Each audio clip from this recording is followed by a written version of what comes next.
കഥയും തിരക്കഥയും മോഷണം അതൊരു പുതിയ കഥയല്ല, അത് തുടർക്കഥയാണ്. കഴിഞ്ഞ കുറേ കാലമായി വമ്പൻ ഹിറ്റ് സിനിമകളുടെ യഥാർത്ഥ ശില്പികൾ അല്ലെങ്കിൽ യഥാർത്ഥ കഥയും യഥാർത്ഥ തിരക്കഥാകൃത്തും ശരിയായ ആളുകളല്ല എന്നുള്ളതിന് നിരവധി തെളിവുകളാണ് സമീപകാലത്ത് പുറത്തു വന്നിട്ടുള്ളത്. അതിൽ ഏറ്റവും പ്രധാനപ്പെട്ട ഒരു ആരോപണവുമായിട്ടാണ് ഇപ്പോൾ തിരുവനന്തപുരം സ്വദേശി എഴുത്തുകാരനും കഥാകൃത്തുമായ ശശിഭൂഷൺ രംഗത്ത് വന്നിരിക്കുന്നത്. കഴിഞ്ഞ 10 വർഷമായി അദ്ദേഹം ദൃശ്യം സിനിമയ്ക്കെതിരെ കോടതിയിൽ കേസ് കൊടുത്ത് പോരാട്ടം നടത്തുന്ന അദ്ദേഹം വെളിപ്പെടുത്തുന്ന കാര്യങ്ങൾ ഞെട്ടലുളവാക്കുന്നതാണ്. നമുക്ക് അദ്ദേഹവുമായി നേരിട്ട് സംസാരിക്കാം. നമസ്കാരം. എന്താണ് താങ്കൾ ഇങ്ങനെ ഈ തിരക്കഥാ മോഷണം പോയി അല്ലെങ്കിൽ കഥ മോഷണം പോയി എന്നൊക്കെ പറയുന്നതിന് സാഹചര്യം എന്താണ്? സാഹചര്യം എന്ന് വെച്ച് കഴിഞ്ഞാൽ, ഞാൻ ഈ പഴയ സംവിധായകനായ അശോക് കുമാറിൻ്റെ ഒരു സുഹൃത്തായിട്ട്, വളരെ ചെറുപ്പകാലത്തുള്ള സുഹൃത്താണ്. താങ്കളുടെ സ്വദേശം തിരുവനന്തപുരമാണ്? തിരുവനന്തപുരം. അശോക് കുമാർ എല്ലാം മോഹൻലാൽ തിരുവനന്തപുരക്കാരാണല്ലോ. ഏത് പ്രദേശമാണ് താമസിക്കുന്നത്? എൻ്റെ പഞ്ചിയൂര്. അപ്പോൾ ആ സമയത്ത് അശോക് കുമാറായിട്ട് വളരെ ചെറുപ്പത്തിൽ പരിചയമുണ്ട്. ഈ അശോക് കുമാർ എന്നുള്ളത് എൻ്റെ മാത്രമല്ല, മോഹൻലാലിൻ്റെയും ചെറുപ്പത്തിലുള്ള ഒരു ഭയങ്കര ഫ്രണ്ടാണ്, വളരെ അടുത്തൊരു ഫ്രണ്ടാണ്, ക്ലോസ് ഫ്രണ്ടാണ് ഏറ്റവും. മോഹൻലാലിനെ സിനിമയെ കയറ്റിവിട്ടതും അദ്ദേഹത്തെ വില്ലനിൽ നിന്ന് നായകനിലേക്ക് മാറ്റിവിട്ടതും അശോക് കുമാർ തന്നെയാണ്.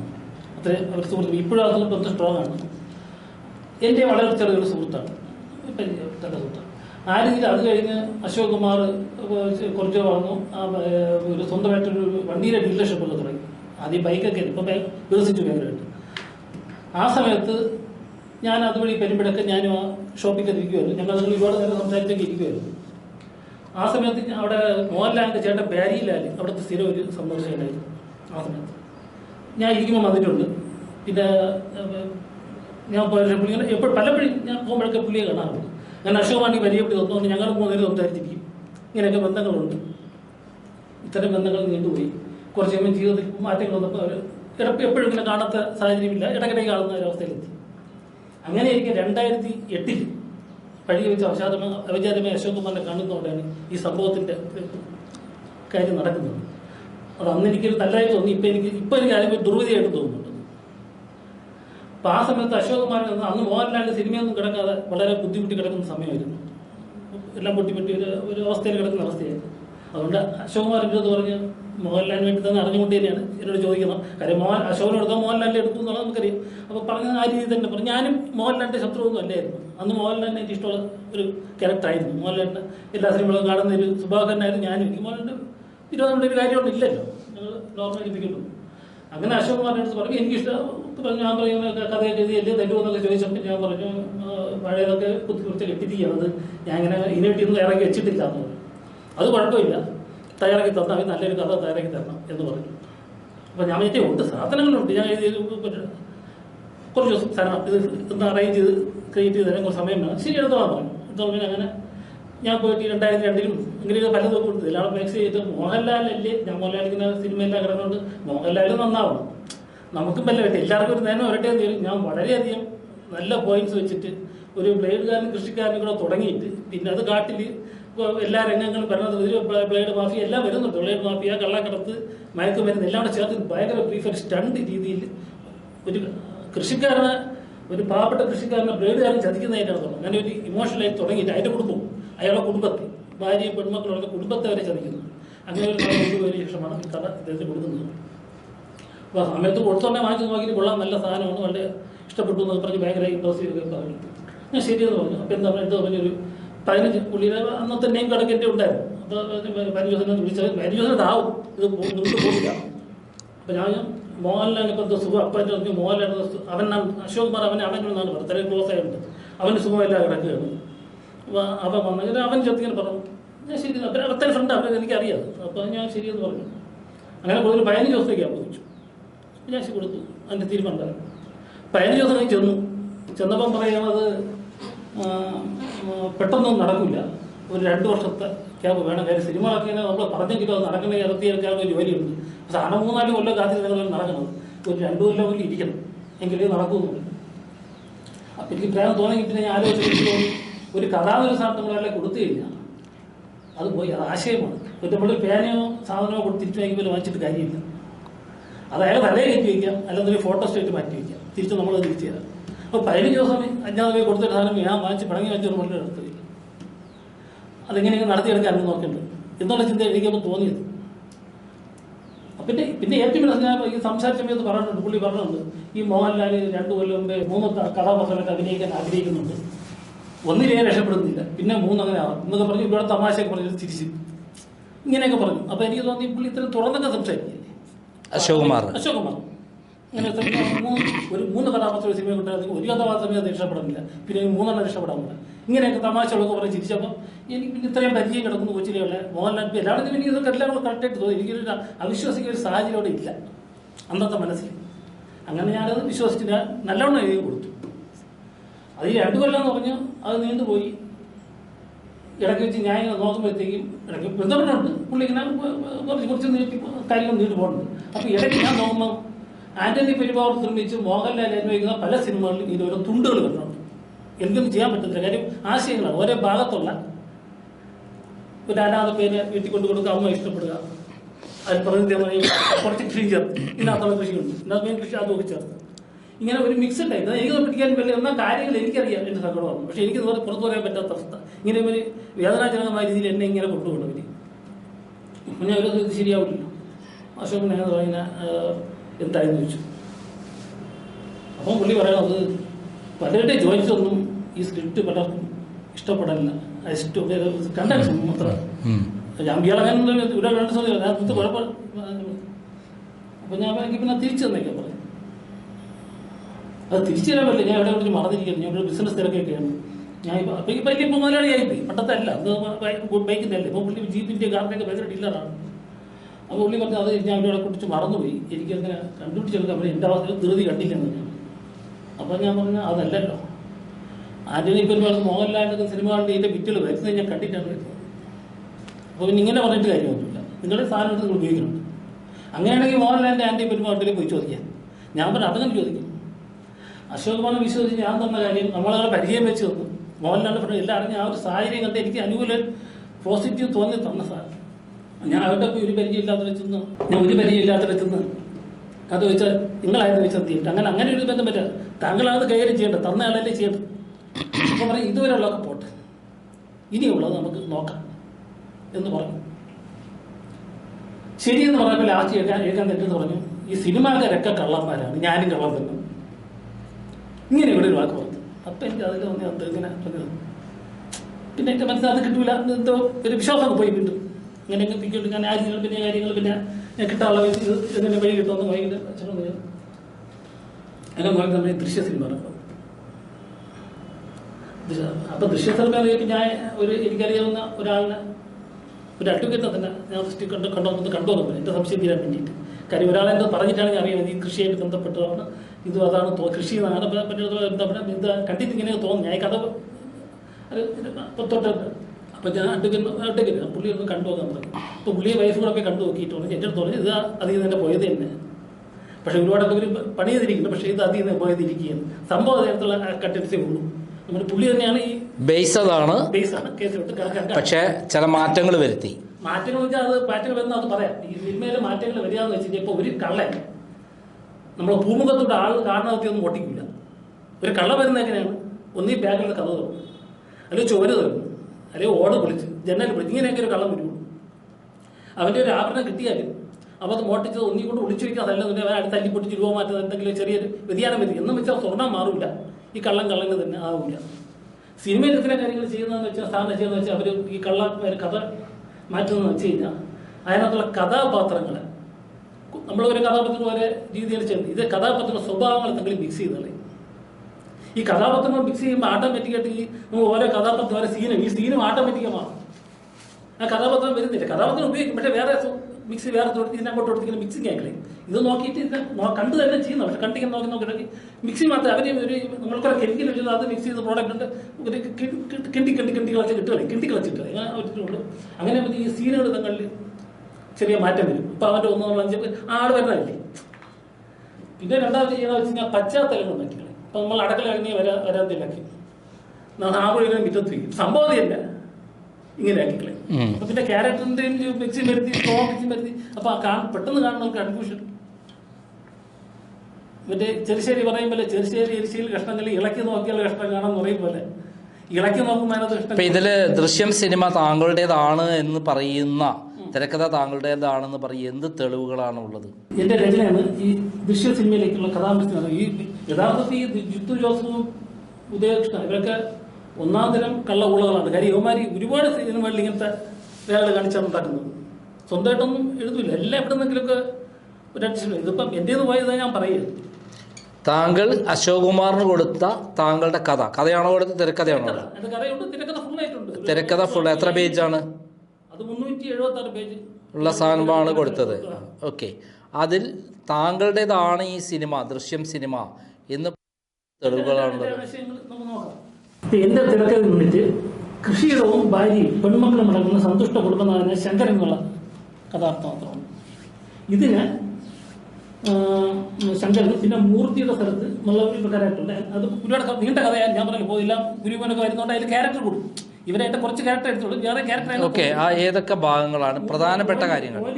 ഒരു 10 പ്രധാനപ്പെട്ട പോയിന്റുകൾ താങ്കൾ ഒന്ന് ചൂണ്ടിക്കാണിക്കുക. ഈ മൂർത്തിയുടെ സ്ഥലത്ത് ആദ്യം കമ്പാരിസൺ എങ്ങനെയാണ് ഇവർ ഈ ക്യാരക്ടർ കോമ്പറ്റീഷൻ നടത്തിയത്. ഓക്കെ, ഒരു 10 പ്രധാനപ്പെട്ട പോയിന്റുകൾ. Okay okay. ഇപ്പം പോലീസുകാരന്റെ വിദ്വേഷം, മൂർത്തിയുടെ മറ്റേ കാമുകയുമുള്ള തർക്ക സംസാരങ്ങൾ, വില്ലനായ കല്ലന്റെ അനാഥത്വത്തിൽ നിന്നുള്ള സ്വന്തം വളർച്ച, ഇത്രയും ആശയങ്ങൾ ചേർന്ന് ദൃശ്യ സിനിമയിൽ നായകനായ ജോർജ് കുട്ടി ഉണ്ടാക്കി. പലതിന്നും ഓരോ ഇളക്കി കുറച്ച് കൊടുത്ത് ജോർജ് കുട്ടി ഉണ്ടാക്കി. ശങ്കരന്റെ കുടുംബത്തെ ചതിക്കാൻ ഇറങ്ങി പെൺമക്കളെ ആവശ്യപ്പെടുന്ന മാതാവിനെ അവമാനിക്കുന്നു, കുടുംബത്തെ ഒന്നോടെ തട്ടിച്ചതയ്ക്കുന്നു. ഒടുവിൽ വൻ പദവികളും ജീവന വരെ നഷ്ടപ്പെടുന്ന ചെയ്യുന്നതായ അവസ്ഥയിലെന്ന കല്ലൻ എന്ന ദിവാരം കണ്ടാക്കിനെ താന്തോന്നിയ മകൻ ഷേരുവിന്റെ ഭാഗത്ത് IG ഗീതാപ്രകാരം മകൻ വരുൺ എന്ന താന്തോന്നിയ മകനെ കൊണ്ടുപോകും.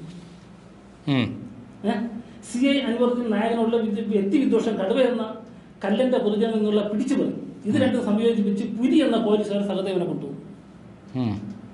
കടുവയെ വരെ പുലിയാക്കി, പുലിയാക്കി. ഇത്ര തന്നെ പോലീസുകാരനെ ഇതാക്കി. മറ്റ് ചെറിയ ഭാഗങ്ങളൊക്കെ അതുപോലെ തന്നെ തിരുവനന്തപുരത്ത് അത് തന്നെയാണ്. തിരുവനന്തപുരത്ത് അതിനകത്തില്ലാത്ത ഒന്നുമില്ല. പലർക്കും കിട്ടി കിടക്കും. ഞാൻ ഈ പറഞ്ഞ ഈ ക്യാരക്ടർ മാറ്റിയപ്പോൾ പേജുകൾ മാറുമല്ലോ. പേജുകൾ ഇടയ്ക്കിടയ്ക്ക് വരും. പല പേജിൽ നിന്ന് ഓർഡർ തെറ്റിപ്പോകും. ഇത് ഈ ദൃശ്യത്തിന്റെ തിരക്കാന്നുള്ളത് 2014 കോടതിയിൽ ഞാൻ കൊടുത്താണ്. ഒറിജിനൽ സ്ക്രിപ്റ്റ് കോടതിയിലുണ്ട്, കോടതി സൂക്ഷിച്ചിരിക്കുകയാണ്. 2014 കേസ് ഫയൽ ചെയ്തത്. 13 കേസാണ് കൊടുത്തത്. ഞാൻ ഇത് 16 2014 ഇതിന്റെ തെളിവായിട്ട് കോടതിയിൽ വെച്ചിരുന്നു. ഒറിജിനൽ സ്ക്രിപ്റ്റ് തിരുവനന്തപുരം കോടതിയിൽ വെച്ചിട്ടുണ്ട്. എന്നിട്ട് ആ തിരക്കഥ എന്നുള്ള ഭാഗങ്ങൾ എടുത്തിട്ടാണ് ഈ 2016 പുലിയൂർ എന്നുള്ള സിനിമയിൽ എഴുതിയിരിക്കുന്നത്. അപ്പൊ ഈ പുലിമുരുക സിനിമ എഴുതുന്ന സമയത്ത് ആ സ്ക്രിപ്റ്റ് കോടതിക്ക് എത്താൻ. അതായത് താങ്കൾ ഒരു സിനിമയ്ക്ക് വേണ്ടി എഴുതിയത് തന്നെ പല ഭാഗങ്ങളാക്കിയിട്ട് പല സിനിമയാക്കി. മോഹൻലാലിന് നല്ല ഐറ്റം ഉണ്ട്, അയാൾ നന്നാവട്ടെ എന്ന് വെച്ച് നല്ലവണ്ണം എഴുതി കൊടുത്തു. അയാൾ തന്നെ എന്നെ ചതിച്ചിട്ട് അയാൾ പുതിയൊരാളെ എഴുതിയാൽ അയാൾക്ക് വലിയ മേന്മ കിട്ടുമെന്ന് വിചാരിച്ച് അയാൾ സിനിമ എഴുതി പരിചയമുള്ളവരെ കൊണ്ട് അയാൾക്ക് പണത്തിന്റെ ആർത്തി കൊണ്ടുപോയി. അതായത് പണത്തിന് വേണ്ടി എന്ത് ചെയ്യുന്ന ആളാണെന്നൊരു തോന്നൽ എനിക്ക് ഉണ്ടാക്കി വെച്ചു. അവിടെ ഇനി മോഹൻലാലിന് വെറുപ്പാണ്. ഇനി അതുകൊണ്ട് ഇനിയിപ്പോൾ ആരാധകരുടെ ചീത്ത വിളിച്ചാലേ ഇരിക്കുന്നില്ല. എന്റെ അനുഭവമാണ് ഞാൻ പറയുന്നത്, സ്വന്തം അനുഭവമാണ് പറയുന്നത്.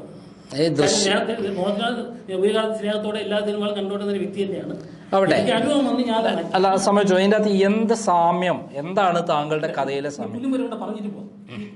അതിനകത്ത് ഈ പുലിമുരുകൻ എന്ന സിനിമയ്ക്കകത്ത് ഇതേ സാധനത്തിന്റെ ഇതേ ക്രിയ തന്നെ ചെറിയ ഭാഗ്യങ്ങൾ, അതിന് കുറച്ച് ഭാഗങ്ങൾ വലിച്ചു നീട്ടിയ ശേഷം പ്രധാന സംഭവങ്ങളൊക്കെ അതുപോലെ കൊണ്ടുപോകും. ഇപ്പൊ അതിനകത്ത് പുലിമുരുകൻ നായകൻ മൂർത്തിക്ക് പകരം മുരുകൻ, ആദ്യമായി തത്തയ്ക്ക് വരെ നീലി, പിന്നെ ഒരു മൈനെ 2 പേരെ കൊണ്ടുവന്നിട്ടുണ്ട്. പിന്നെ നരഭോജിയ കടവയെ കുറിച്ചുള്ള വരുമ്പോൾ അത് 2 ഒന്നുപോലെ ഉണ്ട്, മറ്റേ കൊണ്ടുവരും. പിന്നെ വില്ലനായ ദിവാരം, ഇതിനകത്ത് ദിവാരം കണ്ടിട്ട് മയക്കം വരുന്ന മാഫിയ ബന്ധങ്ങൾ, ഗുണ്ടായിസം എന്നിവയെല്ലാം അതുപോലെ തന്നെ ദാഡി ഗിരിജ എന്നൊരാളെ കൊണ്ടുവന്നിട്ടുണ്ട്. ദിവാരം കണ്ട അതിന്റെ ദുഷ്ടാവതാരമായ മകൻ ഇവൻ തന്നെ, ഇതിനകത്ത് ഒറ്റമോൻ തന്നെ, അതിനകത്ത് ഒറ്റമോൻ തന്നെ, രണ്ടും കൂടെ കണക്റ്റഡ് ആണ്. എല്ലാത്തിലും വില്ലന്മാരും ഒറ്റമോനും കണക്റ്റഡ് ആണ്. രണ്ടിലും തോന്നിയ മോനാണ് ഒറ്റ വില്ലൻ. അതേ മോനെ തന്നെ കൊണ്ടുവന്നിട്ട് ഡാഡി തിരിച്ച് ദുഷ്ടാവതാരമായ മകനായ ശിവനാണെന്ന് കൊണ്ടുവന്നിട്ടുണ്ട്. ഇത് രണ്ടാണ് ഉള്ളത്. ഇത് രണ്ടും ഇതിനകത്തുള്ള ഈ കോമ്പിനേഷൻ. ഇനിയുള്ള 10 പോയിന്റ് വെച്ച് കഴിഞ്ഞാൽ ഇപ്പൊ ദൃശ്യ സിനിമയെ സംബന്ധിച്ചുള്ള കുറച്ച് പോയിന്റ് ഞാൻ പറയാം. നെറ്റി പൊട്ടി തുറന്ന് അഗ്നിഷ് പുലിക്കൊണ്ട് പുറപ്പെടുവിക്കുന്നു. ആദ്യം മറ്റേ ഈ സിനിമ തുടക്കത്തിൽ അവരിങ്ങനെ ആന്റണി പെരുമാറാണെന്നോ പോലീസായിട്ട് വരുന്നത്. അയാൾ നെറ്റിങ്ങനെ പൊട്ടി തുറന്ന് കാണിക്കുന്നത് അതിൻ്റെ അകത്തുള്ളതാണ്.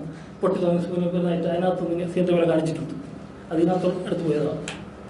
പിന്നെ ഒരു ഹൈറേഞ്ച് പ്രദേശത്ത് താമസിക്കുന്ന 2 കുടുംബങ്ങൾ തമ്മിലെ പ്രശ്നമാണെന്ന് പറഞ്ഞിട്ടുണ്ട്. പിന്നെ നായകനായ കുടുംബത്താണ് ഭാര്യയും പെൺമക്കളും, പ്രതിനായകന് താന്തോന്നിയായ ഒറ്റമകൻ, അതും വന്നിട്ടുണ്ട്. കൃഷി ആവശ്യത്തിന് ഫൈനാൻസിലായി നിന്ന് വട്ടപ്പലിശ കടം വാങ്ങി കുടുംബം കുടുങ്ങും. പിന്നെ നായകൻ അനീതിക്കെതിരെ ഇവിടെ കണ്ടാലും പ്രതികരിക്കുന്നു. ഇതൊക്കെ അതിനകത്തുള്ളതാണ്. പിന്നെ നാട്ടുകാരിൽ പിടിച്ചു പറിക്കുന്ന അയാളെ കടുവ പുലി എന്നൊക്കെയാണ് എൻ്റെ കടുവ ഇതിനകത്ത് പുലി എന്ന് കിട്ടിയിട്ടുണ്ട്. പിന്നെ നായകൻ രാസവള പ്രയോഗം നടത്താതെ കൃഷി ചെയ്ത് പുറത്ത് വിൽക്കുന്നു. കൃഷിയിൽ പണിക്കാരെ വയ്ക്കുന്ന നഷ്ടമാണെന്നും പറയുന്നു. ഇത് രണ്ടും ഒന്ന് തന്നെ. ഒരു പ്രധാന മീറ്റിംഗ് നടത്തുന്നിടത്ത് മുതലാക്കി അനധികൃത ഫോട്ടോ എടുക്കാൻ വരുമ്പോൾ ബന്ധപ്പെട്ടവർ ശാസിച്ചു നിർത്തുന്നു. ഇല്ല, നായകന്റെ കുടുംബാംഗത്തിന്റെ പ്രതിനായ കുടുംബാംഗം ചതിരി രേഖ ഉണ്ടാക്കി വീട്ടിലെത്തി അത് കാട്ടി പെൺമക്കളെ വിട്ടുതരാൻ ആവശ്യപ്പെടുന്നു. രാത്രി നായകന്റെ വീട്ടിൽ അതിക്രമിച്ച് കയറുന്ന വില്ലൻ സന്താനത്തെ കൂട്ടിക്കൊണ്ടു പോകാൻ വന്നതാണെന്നും സന്താനത്തിന്റെ ഭാവി നശിപ്പിക്കാൻ മാതാവ് വഴങ്ങി തന്നെന്നും ആവശ്യപ്പെടുന്നു. പിന്നെ വീട്ടിൽ അതിക്രമിച്ചെന്ന സന്താനം ചതിച്ചെത്തിയ ആളെ കൊന്ന് സന്താനം കൊല്ലുന്നു. പ്രതിനായകന്റെ വീട്ടിൽ നിന്നും കാണാതായ ബാലന് വേണ്ടി നായകന്റെ ഭാര്യ ഉൾപ്പെടെ പോലീസ് ചോദ്യം ചെയ്യുമ്പോൾ ഞങ്ങൾക്കൊന്നും അറിയില്ല എന്ന് പറഞ്ഞിട്ടും എങ്ങനെയായിട്ട് ഈ ബാലനെ കൊന്നതെന്ന് കേട്ട് ദേഹോദരം ഏൽപ്പിച്ച് പോലീസ് ചോദ്യം ചെയ്യുന്നു. പിന്നെ നായകന്റെ കുടുംബം ഒന്നിച്ച് പുറത്തുപോയി ആഹാരം കഴിക്കുന്നു, ഷോപ്പിംഗ് നടത്തും, അതൊക്കെ ഉണ്ട്. പിന്നെ നായകൻ മാത്രം കുടുംബത്തെയാണ് കാണിക്കുന്നുണ്ട്. പ്രതിനായകനായ താന്തോന്നിയായ മകനെ ജഡശേരി കൊണ്ട് അതൊക്കെ കാണിക്കുന്നുണ്ട്. നായകൻ സ്ഥലത്തെ പോലീസുകാരനുമായി വാഗ്വാദങ്ങൾ നടത്തിയിട്ട് കാണിക്കുന്നുണ്ട്. പ്രതിസന്ധി തരണം ചെയ്യാൻ നായകന്റെ കുടുംബാംഗങ്ങൾ ഒത്തുചേർന്ന് ചർച്ച നടത്താനായിട്ട് കാണിക്കുന്നുണ്ട്. പിന്നെ വീട് വിട്ടു പോയ ആൾ ഉടമസ്ഥയില്ല, ഒരു ദുവാലത്തുകൊണ്ട് ഒരു തെരുവിടാൻ പാടില്ല എന്നുള്ള രീതിയിൽ ആശയം തന്നിട്ടുണ്ട്. പിന്നെ പ്രതിനായകന്റെ ചെറിയ സംഘടനകളുടെ കുടുംബാംഗങ്ങളെ നായകൻ സാന്ത്വനപ്പെടുത്തുന്നു. നായകന്റെ കുടുംബത്തിൽ കുളം തോണ്ടിയ പ്രതിനായകൻ സന്താനത്തോട് പ്രശ്നം കാരണം മറന്നേക്കാനും പ്രശ്നം തീർക്കാൻ താനുടൻ ജയിലിൽ പോകില്ലെന്നുള്ള ഉറപ്പ് ആ വാഗ്ദാനത്ത് ഇതിനകത്ത് വരുന്നുണ്ട്. സ്വന്തം കുടുംബത്തെ രക്ഷിക്കാൻ വേണ്ടി ഭാര്യയും മക്കളെ വിശ്വാസത്തിലെടുത്തുകൊണ്ട് പ്രതിനായകനെ ഈ പടി ചവിട്ടാൻ അനുവദിക്കില്ല എന്ന് നായകൻ ശപഥം ചെയ്യുന്നതായിട്ട് വരുന്നുണ്ട്. നായകന്റെ സന്താന കാരണം പ്രതിനായകന്റെ വീട്ടിൽ നിന്നും ബാലനെ കാണാതെ സംഭവത്തിൽ പിന്നെ നായകനും സ്ഥലത്തെ പോലീസിനെ പരസ്പരം പരിഹസിച്ചുകൊണ്ട് നായകനെ കൊടുക്കാൻ പ്രത്യേക നോട്ടപ്പെടുന്ന പോലീസിനെ കുറിച്ച് പറയുന്നുണ്ട്. ചുവരിൽ ഒഫീഷ്യൽ നെയിം പ്ലേറ്റ് പതിച്ചിരിക്കുന്നതായിട്ട് അതും വരെ കാണിച്ചിട്ടുണ്ട്. സെയിം തന്നെ വൻ ഹോട്ടലിൽ വിദേശ പ്രതിനിധികൾ പങ്കെടുക്കുന്ന മീറ്റിങ്ങിനെ കുറിച്ച് സംസാരിക്കുന്നു. പ്രതിനായകന്റെ ഒറ്റമകൻ അനുസരണശീലമുള്ളവനല്ല എന്ന് കാണിച്ചിട്ടുണ്ട്. കാട്ടാറിന്റെ അടുത്തടുത്ത പാറമടക്കുകൾക്കിടയിലും തെളിവുകൾ ഒളിപ്പിച്ച് വെച്ചിട്ട് വരുന്നു എന്നുണ്ട്. പിന്നെ ഈ വാഹനങ്ങൾ ബോംബ് വെച്ച് സ്ഫോടനം നടക്കുന്നു, കുന്നിൽ നിന്ന് വീഴുന്നു, ഹൈവേ റോഡിൽ ചരക്ക് ലോറി ഇട്ടിരിക്കുന്നു, നായകൻ തെരുവിലെ യാചകർക്ക് ദാനം ചെയ്തു, ഇതൊക്കെ വന്നിട്ടുണ്ട്. ഇതൊക്കെ ചെറിയൊരു കാര്യം, അതൊക്കെ വന്നിട്ടുണ്ട്. പിന്നെ കൺമൊഴികൾ അത് ഏറ്റവും വന്ന കൺമൊഴികൾ ഇടയ്ക്കിട്ട് അടിച്ചിട്ട് അത് വേറെ കെട്ടുകൊള്ളുക, അത് ഇടയ്ക്ക് ഇങ്ങനെ അടിച്ചിട്ട് പരിശുദ്ധം അത് ഇവിടെ വന്നിട്ടുണ്ട്. ഇതിനകത്ത് ആ ക്ലൂ പോയിന്റ് വരെ വന്നിട്ടുണ്ട്. പിന്നെ കൊല ചെയ്ത ശേഷം ഒരു കൊല ചെയ്ത ശേഷം ഉടനെ ആരും ഇത് കണ്ടിട്ടില്ല, അല്ലെങ്കിൽ ഭവിഷ്യത്ത് അനുഭവിക്കേണ്ടി എന്നതിൽ കൊലയോ ഭയപ്പെടുത്തുന്നതിൽ മറച്ചു വയ്ക്കുക, അത് കറക്റ്റായിട്ട്. അല്ല, അതിലൊരു പ്രധാനപ്പെട്ട കാര്യം എന്ന് പറയുന്നത് ഈ കൊല ചെയ്ത ശേഷം ഈ ബോഡി പോലീസ് സ്റ്റേഷൻ വന്ന ആ ബിൽഡിങ്ങിന് താഴെ കൊണ്ടുപോയിട്ടാണല്ലോ കുഴിച്ച് വെക്കുന്നത്. പിന്നീട് അത് പൊളിച്ച് നോക്കുമ്പോൾ ആദ്യം കുഴിച്ചു നോക്കുമ്പോൾ ആ ബോഡിക്ക് പകരം പശുവിൻ്റെ ബോഡിയാണ് കിട്ടുന്നത്. അതിങ്ങനെ ഈ പോലീസ് തേടുന്നത് പോലീസ് തേടുന്നത് ആദ്യമേ അടിച്ചു മാറ്റി കുടിയിൽ നഴിച്ചു വരുന്നവർ കൊണ്ട് പ്രത്യേക വകുപ്പുണ്ടാക്കിയിട്ടുണ്ട്. അതിലൊക്കെ രാഷ്ട്രീയങ്ങളായിട്ട് കൊണ്ടുവന്നിട്ടുണ്ട്. അതിനെ കൊണ്ടുവന്നിട്ടാണ് ഈ മാറ്റിയത്. കാര്യം ആദ്യമേ കൊടുക്കാൻ വേണ്ടി കൊണ്ടുവന്ന് ആദ്യമേ ഞാൻ അടിച്ചു മാറ്റി അതിലുള്ള ആശയങ്ങൾ ഇതിനകത്ത് കൊണ്ടുവന്നിട്ടുണ്ട്. ആശയം വെച്ചിട്ടാണ് അത് കൊണ്ടുവന്നിരിക്കുന്നത്. ചെറിയ കാര്യം പല സംഭവം എല്ലാം ഇതിനകത്തുള്ളത് ഇത് കേൾക്കുമ്പോൾ അതിനുണ്ടത്. പിന്നെ പ്രതിനായകന്റെ കാണാത്ത ബാലന്റെ സംഭവത്തിൽ നായകനോട് കൊള്ളാം ചെറുത്താന്റെ വേദപ്രസംഗം സത്യം പുറത്തു നിന്നെ 3-ാമത് നടത്തി ചോദ്യം ചെയ്യണം എന്ന് പോലീസ് തിരിയുന്ന ആളുണ്ട്. പിന്നെ പ്രതിനായകന്റെ വീട് നഷ്ടപ്പെട്ട ബാലനെ ചെറിയ നായകന്റെ കുടുംബാംഗങ്ങളെ പോലീസ് ജീപ്പിൽ കയറ്റുന്നു, അതുവരെ ഉണ്ട്. പിന്നെ കമ്പ്യൂട്ടർ സംവിധാനം ഒരു മുറിയിൽ നടക്കുന്ന സംഭവം മറ്റൊരു മുറിയിൽ നിന്ന് രഹസ്യമായി കണ്ട് മനസ്സിലാക്കുന്നു. VIP കൂടുന്നത് കയറി നിയന്ത്രിച്ചിരുന്നു, അതുവരെ ഉണ്ട്. അത്രയും ചെറിയ കാര്യങ്ങൾ വരെയുണ്ട്. പിന്നെ ദേവോധന ചെയ്താൽ കൊച്ചു കുട്ടികൾ ഈ മൊഴി പുറം ലോകത്തിൽ പോകുന്നു. ഓക്കെ, ഇത് ദൃശ്യം സിനിമയെ കുറിച്ചുള്ള കാര്യങ്ങളാണ് താങ്കൾ പറഞ്ഞത്. താങ്കൾ പറയുന്നത് ദൃശ്യം സിനിമയ്ക്ക് എന്നുള്ള അതേപോലെ പുലിമുരുകൻ താങ്കളുടെ കഥയാണ്, തിരക്കഥയാണ് എന്നാണ് താങ്കൾ പറയുന്നത്. താങ്കൾ കൊടുത്ത ഒറ്റ തിരക്കഥ 2-3 ഭാഗമാക്കിയിട്ട് സിനിമ എടുക്കുകയാണ് എന്നാണ് പറഞ്ഞത്. ഈ പുലിമുരുകൻ താങ്കളുടേതാണ് എന്ന് പറയുന്നതിന് എന്ത് തെളിവുകളാണ് താങ്കൾക്ക് പറയാനുള്ളത്? ഇതിനകത്തുള്ള നരഭോജിയെ കണ്ടുപിടിച്ചുള്ള ആശയമുണ്ട്. പിന്നെ നായകൻ മുരുകനാണ്. ഇതിനകത്ത് മൂർത്തിയെ മുരുകനാക്കിയിട്ടുണ്ട്, തത്തയെ മൈനാക്കിയിട്ടുണ്ട്. പിന്നെ ഇതിനകത്ത് മറ്റേ ദിവാരം തന്നെയാണ് ഇതിനകത്തുള്ള വില്ലനായിട്ട് വരുന്നത്. അതിനകത്ത് ആടിഗിരിജ എന്ന് കൊണ്ടുവന്നിട്ടുണ്ട്. പിന്നെ ഇയാൾക്ക് കാട്ടുകൊള്ളക്കാരുമായി ബന്ധമുണ്ട്. ഈ ദിവാരൻ ഇതിനകത്തുള്ള രണ്ടിനും കാട്ടുകൊള്ളക്കാർക്ക് ബന്ധമുണ്ട്. രണ്ടും കാട്ടുകൊള്ള. പിന്നെ മറ്റതുപോലെ ഇതിനകത്തും ഷോപ്പിംഗ് നടത്തുന്നുണ്ട്. ഇതൊക്കെ ചില സെയിമാണ്. രണ്ടിലും വന്നിട്ട് ഒരുപാടുണ്ട്. അതുപോലെ ഇതിനകത്തുള്ള നായകനെ മൂർത്തി അമ്മാവിനെ ചേർന്നിട്ട് കള്ളു കുടിച്ചുകൊണ്ടാക്കുന്നുണ്ട്. ഇതിനകത്ത് മുരുകനും അമ്മാവിനെ ചേർന്ന് കള്ളു കുടിച്ചുകൊണ്ട് ലാലാണ് അഭിനയിച്ചിരിക്കുന്നത്. കള്ളം കുടിച്ച് കളയുന്നുണ്ട്. പിന്നെ ആദിവാസിയായ നീലിയെ തേടി മറ്റേ DFO വരുന്നതായിട്ട് കാണിക്കുന്നുണ്ട്. ഇതിനകത്ത് ഫോറസ്റ്റ് റേഞ്ചറായിട്ട് കാണിക്കുന്നുണ്ട്. അത് പിന്നെ കുറച്ച് കഴിഞ്ഞ ശേഷം കഥയുടെ സിറ്റുവേഷൻ മാറ്റി. സിറ്റുവേഷൻ ഇല്ല, സംഭവങ്ങൾ അത് തന്നെയാണ് വരുന്നത്. ഈ പേര് മാറ്റി DFO അതെ കാട്ടിലേക്ക് മാറ്റി. കാട്ടിലെ കാടാണ്, ഇതും കാട് തന്നെയാണ്. കാട് തന്നെയാണ്. അതല്ല ആദിവാസി ഇത് കൊടുങ്കാടാണ്, മാറ്റിയിട്ടൊന്നുമില്ല. രണ്ടും കാട് തന്നെയാണ്. അതേ DFO വരുന്നത് ഫോറസ്റ്റ് ഓഫീസറാണല്ലോ. ഇതിനകത്ത് അതിന് പകരം ബലരാമൻ എന്നുള്ള ലാലി അതിന്റെ അമ്മാവനായിട്ട് അങ്ങനെയാണ് ചെറുക്കുന്നത്. രണ്ടും ചെറുപ്പ് ഒന്ന് തന്നെയാണ്. ആൾ മാറ്റിയിട്ടുണ്ട്. പിന്നെ മറ്റേ അടിഫറ കുടിലേക്ക് അതിക്രമിച്ച് കയറുന്ന ആളിനെ നായകൻ തിരിച്ച് ഭിത്തി പൊത്ത് പുറത്തേക്ക് വന്ന് പിന്നെ അത് ഈ കാട്ടിൽ ഫോറസ്റ്റ് ഉദ്യോഗസ്ഥരുമായി സ്റ്റണ്ട് നടത്തി അവർ കൊക്കയിലേക്ക് വീഴുന്നേറ്റ് അത് ഇത് തന്നെയാണ്. വ്യത്യാസമൊന്നുമില്ല, സെയിം ഇത് തന്നെയാണ് സംഭവം. പിന്നെ കാസി ചാടി വന്നാൽ തെളിവൊന്നും കിട്ടൂലെന്ന് മറ്റേ DFO പറയുന്നുണ്ട്. ഇത് മുരുകൻ സ്ഥലപ്പെടുന്നതായിട്ട് കാണിച്ചിട്ടുണ്ട്. പിന്നെ ചരക്ക് കഥ ദിവാരം കണ്ടാക്കിയിട്ട് ചരക്ക് കഥ എന്താണ് ഞാൻ അടിപിടികൾ കേസെടുത്ത് മൂർത്തിയെ പിടിക്കാൻ CA വരുന്നതായിട്ട് കാണിക്കണം. ഇത് പുലിയെ കൊന്നതിനും ആർക്കെ അടിച്ചതിനും കേസെടുത്ത് മുരുകനെ പിടിക്കാൻ പോലീസ് വരുന്നതായിട്ട് കാണിക്കും വീട്ടിൽ. പിന്നെ പോലീസ് ക്വാർട്ടേഴ്സ് വന്നിരിക്കുന്ന ദിവാരൻ കട്ടറക്കിനെ മൂർത്തിയെ ദത്ത് നിർത്താമെന്നും അതോടെ മൂർത്തിയുടെ പേരിലെ കേസുകളൊക്കെ തീർത്തു തരാമെന്ന് ദിവാരൻ കട്ടറയ്ക്ക് വാക്കുകൊടുക്കുകയാണ്. ഇവിടെ തങ്ങളോടൊപ്പം മംഗലാപുരത്തുനിന്ന് ഡാഡി ഗിരിയെ കണ്ട മുരുകന്റെ പേരിലെ കേസൊക്കെ തീർത്തു തരാമെന്ന് ദത്ത് നിർത്തിക്കൊള്ളാമെന്ന് ഇങ്ങോട്ട് പറയുന്നു. ദിവാരൻ കട്ടക്കിന്റെ ചരക്ക് കഥാത്തിൽ ബോസ് റെയ്ഡാണ്, ഊട് വഴിക്ക് പോകാൻ പറയും. ഇത് ഡാഡി ഗിരിയുടെ ചരക്ക് കഥാത്തിൽ കൂപ്പ് വഴിക്ക് രക്ഷപ്പെട്ട് എസ്റ്റേറ്റ് റോഡ് വഴി കയറാൻ പറഞ്ഞിട്ടുണ്ട്. ചെറിയ വിഭാഗങ്ങൾ വരെ സെയിം, അതൊരു മാറ്റമില്ല. പിന്നെ റെയ്ഡ് നടത്തുന്ന ഉദ്യോഗസ്ഥരെ വെല്ലുവിളിച്ചുകൊണ്ട് ദിവാരന്റെ ചരക്ക് എടുത്ത് ദിവാരന്റെ മകൻ അതിസാഹസികമായ കാണാൻ മുമ്പ് മൂർത്തി ഇടപെട്ട് നിയമക്കുരുക്കിൽ പിടിപ്പിക്കുകയാണ്. ഇതിൽ വന്ന് റെയ്ഡ് നടത്തുന്ന ഉദ്യോഗസ്ഥനെ വെല്ലുവിളിച്ചുകൊണ്ട് ഡാഡി ഗിരിച്ചു വേണ്ടി ചരക്കെടുത്ത് അയാളുടെ മകൻ നടത്തുമ്പോൾ ഒപ്പം ചേർന്നിട്ട് അതങ്ങ് കടത്തി കൊടുക്കും എന്നൊരു ചെറിയ വ്യത്യാസം വരുത്തി ഓപ്പോസിറ്റ് ആയി കൊടുത്തു. സെയിം അടി തന്നെ രണ്ടും ചരക്കെടുത്ത്. പിന്നെ ഇവിടെ വന്ന് പലിശപ്പണം നൽകാത്തതിൽ പലിശക്കാരൻ ദിവാരം കണ്ടതിൽ മകൻ കട ഉടമയെ പീഡിച്ച് പുറത്താക്കുന്നുണ്ട്. ഇത് പലിശപ്പണം നൽകാതെ ഡാഡി ഗിരിച്ച പലിശക്കാരന്റെ ഗാദറിന്റെ അങ്ങോട്ട് നെഞ്ചി ചവിട്ടി എന്നാണ് കാണിച്ചിരിക്കുന്നത്. സംഭവം പിന്നെ പല കേട്ടോ ഇത് വിട്ടത് പിന്നെ മറ്റേ ദത്ത് നിൽക്കുന്നുള്ളതാണ്. പിന്നെ പലിശപ്പണം കൊടുക്കാതെ പലിശക്കാരൻ ദിവാരം കണ്ട മകൻ ഉടമയെ പുറത്തായി കട കൂട്ടി താക്കോലിടുന്നു. ഇത് പലിശ പണം കൊടുക്കാത്തതിന് പലിശക്കാരൻ ഗാദറിന്റെ ആളുകൾ ഡാഡി ഗിരിജയുടെ മകൻ ശിവനെയും ഓടിച്ച ലോറിയും കൂട്ടി താക്കോലിടുന്നു. ഇത് കടയാണ് കൊടുത്തത്, ഇത് പിള്ളേരുടെ വ്യത്യാസമുണ്ട്. പിന്നെ അതുപോലെ ഡംബിൾസ് അടിക്കണം വരെയുണ്ട്. ഇവൻ ഡംബിൾസ് അടിക്കും, ഡാഡി ഗിരിജ ഡംബിൾസ് അടിക്കും, അതുവരെ ചെറിയ വരെയുണ്ട്. പിന്നെ സാധു സ്വഭാവ കട ഉടമ കണ്ടതിന് കൊടുക്കാതെ പലിശ കൊടുത്തപ്പോൾ അയാളുടെ താക്കോൽ തിരികെ കൊടുത്തു. ഇവിടെ കൊടുത്തതിന് ശേഷം താക്കോൽ കൊടുക്കുന്നില്ല എന്ന് വെച്ചിട്ട് അവിടെ ഒരു സ്റ്റണ്ട് കൂടെ കയറ്റി. ഇത്രയുടെ വ്യത്യാസം, വേറൊന്നുമില്ല. പിന്നെ ഡാഡിയും മറ്റേ മൂർത്തി ദിവാരന്റെ കസ്റ്റഡിയിൽ ഒരു പയ്യനെ മോചിപ്പിച്ചുകൊണ്ട് പോകുമ്പോൾ മൂർത്തിയുടെ കൈവച്ച് കൊണ്ടുപോടാ എന്ന് ആക്രോശിച്ച് സംഘടനത്തിൽ ഒരുങ്ങുന്നു എന്ന് കാണിച്ചിട്ടുണ്ട്. ഇവിടെ അത് സംഘടനമായി മാറ്റി. അത് സംഘടന ഒരുങ്ങി ഞാൻ വിട്ടു, സംഘടന വെച്ചില്ല, ഇവിടെ സംഘടനമാക്കി. ഓക്കെ ഞാൻ കുറെ 2 സിനിമകളുടെയും താങ്കൾ സൃഷ്ടിച്ച കഥാപാത്രങ്ങളും അതിന് സാമ്യമുള്ള കഥാപാത്രങ്ങളും സംഭവങ്ങളാണ് താങ്കൾ പറഞ്ഞിട്ടുള്ളത്. താങ്കൾ അതിനെതിരെ എന്ത് നടപടിയാണ് സ്വീകരിച്ചത്? നടപടിയെന്ന് വെച്ചാൽ ഞാൻ ദൃശ്യ സിനിമയ്ക്കെതിരായിട്ട് കേസ് കൊടുത്തിട്ടുണ്ട്. കൊടുത്തിട്ട് അതിന്റെ പൊസിഷൻ എന്താണ്? എവിടെയാണ് കൊടുത്തത്? ഞാൻ ജില്ലാ കോടതിയിലാണ് കൊടുത്തത്.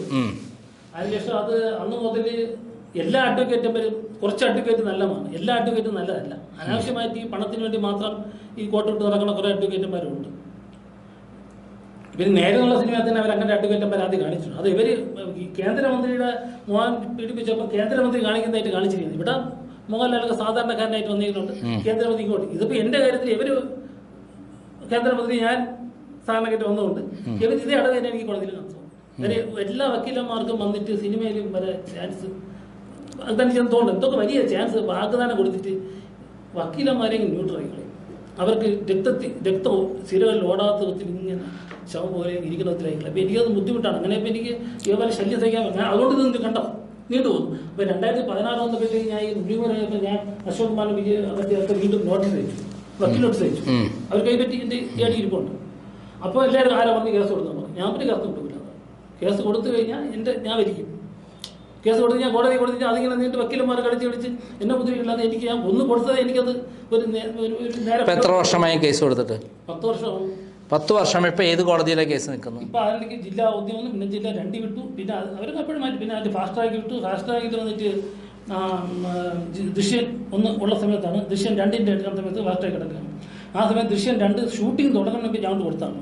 ദൃശ്യം ഷൂട്ട് സമ്മതിക്കരുത്, ഇത് രണ്ടും ഇതിൽ നിന്ന് വരുന്നതുകൊണ്ട് ദൃശ്യം 2ന്റെ ഷൂട്ടിംഗ് 1ഉം 2ഉം താങ്കളേതാണ്? താങ്കളുടെ കൊടുക്കരുത്, ഞാൻ കൊടുത്താണ്. അതായത് ദൃശ്യം 1ന്റെ ഭാഗവും അതിന്റെ 2ാം ഭാഗവും താങ്കൾ ഈ കഥയിലുള്ളതാണ് തന്നെ. 2ാം ഭാഗത്തിൽ അഡിഷൻ ചേർന്ന് പറയുന്നത് ഈ ലേഡി അഡ്വക്കേറ്റ് വന്ന് ഏറ്റെടുക്കുന്നതിനെ കാണിച്ചിട്ടുണ്ട്. പിന്നെ അവർ തന്നെ ഈ കുടുംബനാഥൻ ചെന്നിട്ട് ഈ ശങ്കരൻ ചെന്നിട്ട് ആ വില്ലന്റെ ചെന്നിട്ട് അങ്ങനെ എല്ലാം കൂടെ കിട്ടാൻ വേണ്ടിയാണല്ലോ അങ്ങനെ ഈ കുടുംബത്തോടെ പീഡിപ്പിക്കുന്നത്. ചെന്നിട്ട് എല്ലാം വിട്ടു തന്നേക്കാം, എൻ്റെ കുടുംബത്തെ മാത്രം ഇഷ്ടപ്പെട്ട അങ്ങനെ കുടുംബത്തിന് രക്ഷിക്കുന്ന കുടുംബത്തിന് വേണ്ടി മാത്രം യാചിക്കുന്ന ഒരു കുടുംബനാഥനായിട്ട് ഇതിൽ ചെയ്യുന്നുണ്ട്.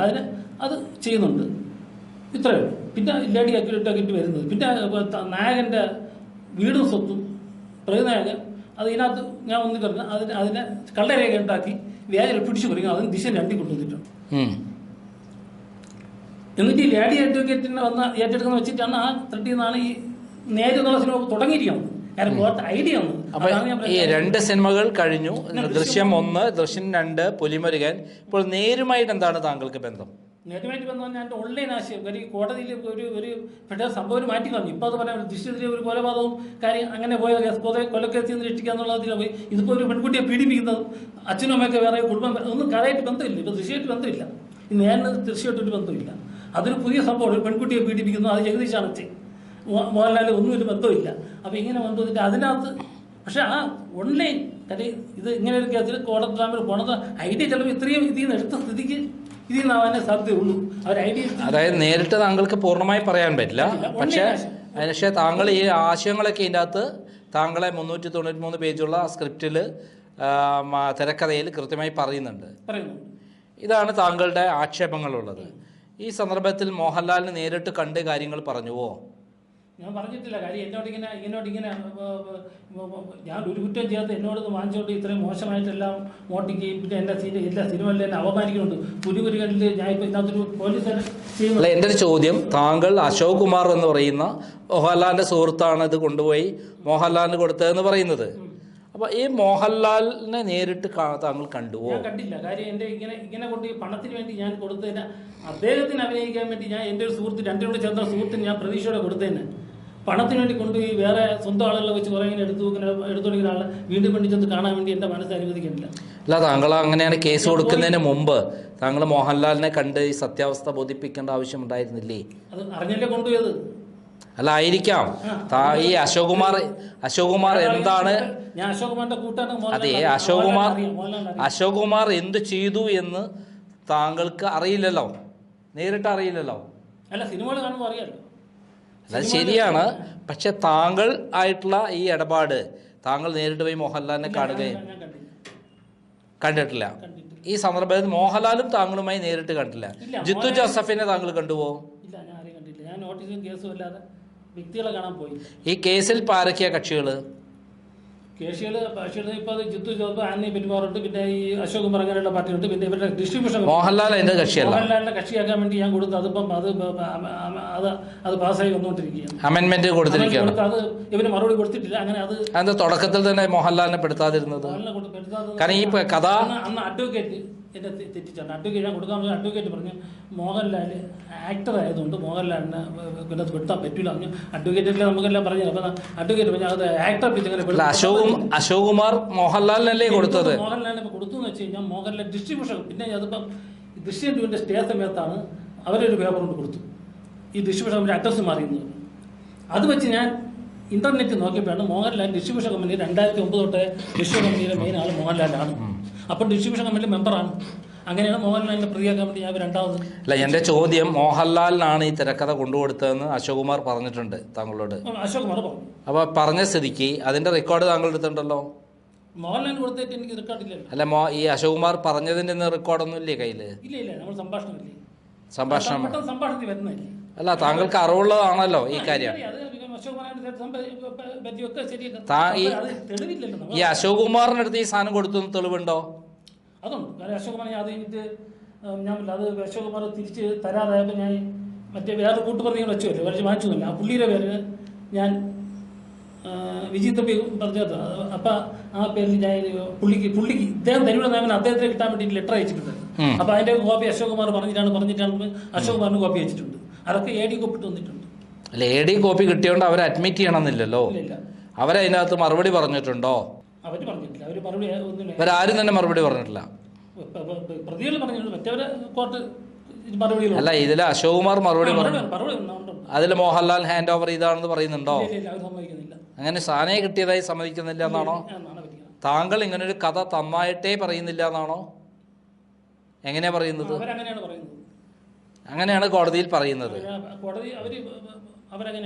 ശശിഭൂഷൺ എന്ന് പറയുന്ന ഒരു പാവം തിരക്കഥാകൃത്ത് അല്ലെങ്കിൽ കഥാകാരൻ താൻ സൃഷ്ടിച്ച കഥാപാത്രങ്ങളും കഥയും മോഷണം നടത്തിയാണ് ദൃശ്യം 1, 2 സിനിമകളും അതേപോലെ പുലിമുരുകൻ എന്ന സിനിമയും എടുത്തതെന്ന് തെളിവുകൾ സഹിതം സ്ഥാപിക്കുകയാണ്. അദ്ദേഹം 10 വർഷമായി കോടതിയിൽ കയറിയിറങ്ങുകയാണ്. ഈ സിനിമ വൻ ഹിറ്റായി കോടികളാണ് ഓരോരുത്തരും സമ്പാദിച്ചിട്ടുള്ളത്. ഈ സന്ദർഭത്തിൽ കേസിന് പോയി കാലാകാലം അദ്ദേഹത്തെ കോടതിയിൽ കയറ്റി ഇങ്ങനെ ബുദ്ധിമുട്ടിക്കുന്നതിന് പകരം അതിൻ്റെ സത്യാവസ്ഥ ബോധ്യപ്പെട്ട് മോഹൻലാൽ നേരിട്ട് അദ്ദേഹത്തെ വിളിച്ചു വരുത്തി കാര്യങ്ങൾ പറഞ്ഞ് തീർക്കുമെന്നുള്ള ഒരു വിശ്വാസമാണ് എനിക്കുള്ളത്. കാരണം മോഹൻലാൽ ഇത്തരത്തിൽ ഒരു അശോക് കുമാർ എന്തു പറഞ്ഞു എന്തു പറഞ്ഞില്ല നമുക്കറിയില്ല. പക്ഷേ മോഹൻലാൽ എന്ന് പറയുന്ന ഒരു നടന് കേരളത്തിലെ ജനങ്ങൾ അംഗീകരിക്കുന്ന ഒരു നടനാണ്. കേരളത്തിലെ മഹാനായ നടനാണ് അദ്ദേഹം. ഈ പറയുന്ന ശശിഭൂഷണെ വിളിച്ചു വരുത്തി ഇതിൻ്റെ സത്യാവസ്ഥ നേരിട്ട് ബോധ്യപ്പെട്ട് കോടിക്കണക്കിന് രൂപ വരുമാനം കിട്ടിയിട്ടുള്ള ഈ സിനിമയിൽ നിന്നും അതിൻ്റേതായ ഒരു ഓഹരി കൊടുക്കുന്നതോടൊപ്പം തന്നെ തുടർന്നുള്ള സിനിമകളിൽ ഇങ്ങനെ ഒരു അബദ്ധം പറ്റി ഇദ്ദേഹത്തിൻ്റെ യഥാർത്ഥ കഥാകൃത്ത് ഇദ്ദേഹമാണെന്ന് പറഞ്ഞുകൊണ്ട് ഒരു പത്രസമ്മേളനം നടത്തുകയോ അല്ലെങ്കിൽ എസ്റ്റാബ്ലിഷ് ചെയ്യുകയോ ചെയ്യേണ്ടത് കാലത്തിൻ്റെ കാവ്യനീതിയാണെന്ന് മാത്രം പറയാം. നന്ദി, നമസ്കാരം.